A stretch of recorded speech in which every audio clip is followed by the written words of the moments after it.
भाई घर छूटो या जग रूठो, चाहे रूठो ये संसारा। कौन सुने मेरी काल नगर में, जय गुरु रूठ गया मारा हो, गुरु रूठ गया मारा। भाई जगर छूटो या जग रूठो, चाहे रूठो ये संसारा हो। कौन सुने मेरी काल नगर में, जय गुरु रूठ गया मारा हो, गुरु रूठ गया। अब सबसे पहला नियम क्या है परमात्मा का? भाई मांस मदिरा सुल्फा गांजा ना गुटका बीड़ी पीना हो।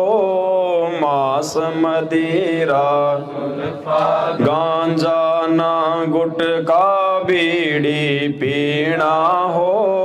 महापाप इनको छूने का, ये प्रथम वचन निभाना हो, प्रथम वचन निभाना हो।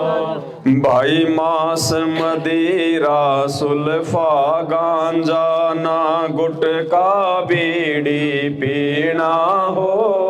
मांस मदिरा सुल्फा गांजा ना गुटका बीड़ी पीना हो।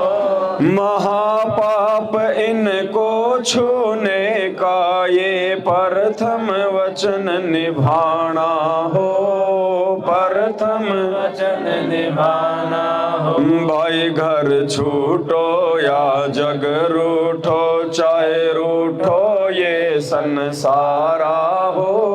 कौन सुने मेरी काल नगर में, जय गुरु रूठ गया मारा हो, गुरु रूठ गया मारा हो। यानी जो भी व्यक्ति परमपिता परमेश्वर सतगुरु रामपाल जी भगवान के ज्ञान को अच्छे से सुनकर समझकर जो उनसे जुड़ना चाहता है, नाम दीक्षा लेना चाहता है या संकल्प दीक्षा लेना चाहता है, तो उनके लिए कुछ नियम है। इन नियमों को फॉलो किए बिना, इनको निभाए बिना परमात्मा की तरफ से किसी भी प्रकार का कोई भी आध्यात्मिक लाभ नहीं मिलेगा।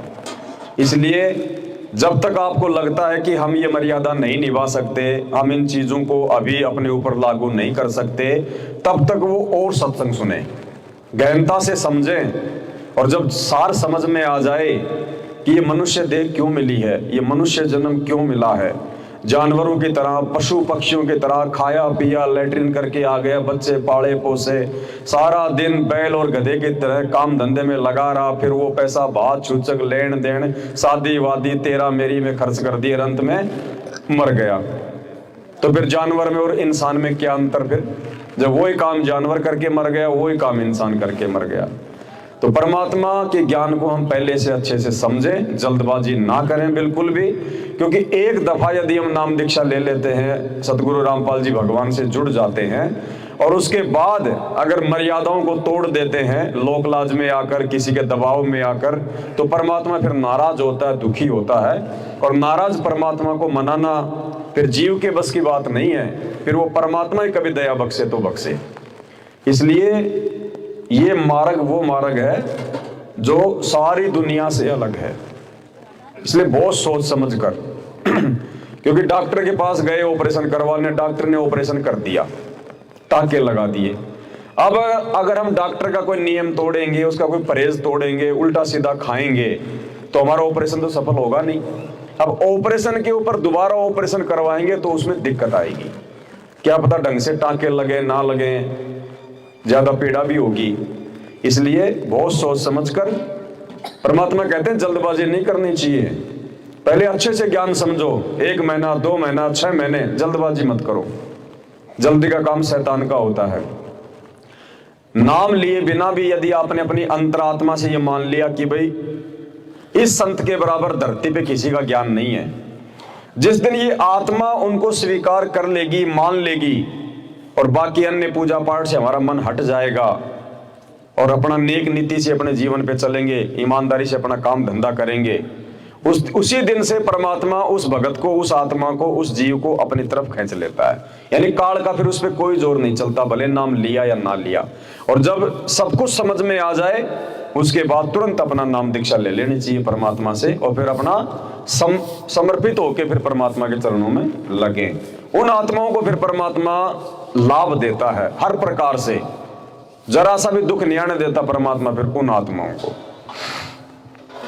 तो सबसे पहला नियम परमात्मा का है, किसी भी प्रकार का नशा पता, दुनिया भर की जितनी भी बकवाद हैं, सुल्फा, गांजा, हुक्का, बीड़ी, सिगरेट, जर्दा, खैनी, यानी नशे के नाम पे चाहे कोई भी चीज क्यों ना हो, मीठा पान, मीठी सुपारी खानी भी नहीं है, और ना किसी को उठा के देना है। क्योंकि परमात्मा कहते हैं चोरी करने वाला और चोरी करने वाले को चोरी करने के लिए कोई चीज देना, कोई चक्कू देना या कोई बैटरी देना, कोई टॉर्च देना, दोनों माँ बाप के भागी हैं। जब वो चोर कभी पकड़ा जाएगा और उसकी पिटाई होगी तो उसे पूछा जाएगा तेरे को ये लाइटन किसने दी, ये टॉर्च किसने दी, तो वो नाम बता देगा मेरे को उसने दी थी, तो वो भी पकड़ में आएगा जिसने सहयोग किया था। ठीक है, तो इस मार्ग में आने के बाद में कोई भी गलत काम, और क्या क्या गलत काम है वो परमात्मा ने अपने नियमों में बताए हैं, अपने सत्संगों में बताए हैं।